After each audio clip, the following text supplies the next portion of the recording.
Oy, oy, oy! Kung hindi ka pa isa sa mga Vorcat, wala ka pa sa tamang lugar. Kaya mag-follow ka na para maging miyembro ka. Bago pa man, ito ang ating verse of the day. Magtiwala ka sa Panginoon ng buong puso at huwag kang manalig sa iyong sariling kaalaman. Sa lahat ng iyong mga lakad, kilalanin mo siya at siyang magiging matuwid na daan. Kawikaan 3:5-6. Ayun nga mga ka-Vorcat, nandito tayo sa Villarisa, Malimonos, Surigao del Norte. Tayo ay naglalakad papuntang Yuki Farm. Ayan, napakaganda ng mga kabukiran, napaka-presko ng hangin at napaka-green ng paligid, kaya nakaka-relax sa ating mga isipan. Ayan, dumating na nga kami dito sa farm at makikita ninyo napakaraming mga gulay. Ayan, ito nga po pala ang ipinunta namin dito. Mag-harvest kami ng mga itlog. So aside sa mga gulay, mayroon din tayo ditong farm ng mga manukan. Ayan, napakarami ng itlog at inang i-harvest.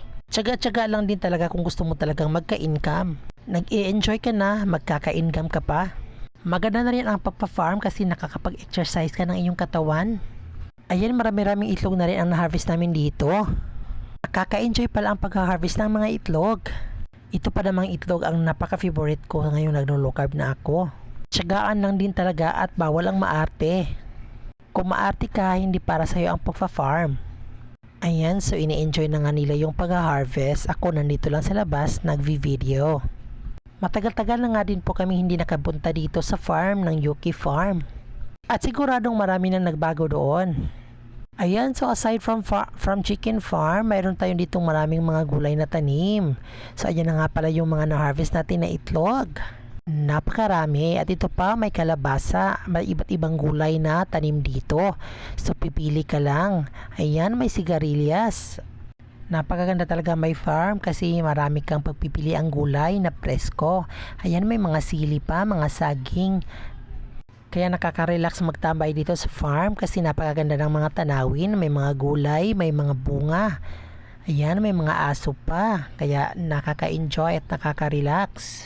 Ayan, matapos mag-harvest ng mga itlog, dito naman tayo mag-harvest ng mga kamuting kahoy. Ayan, mag-harvest kami ng kamuting kahoy kasi gagawa kami ng suman.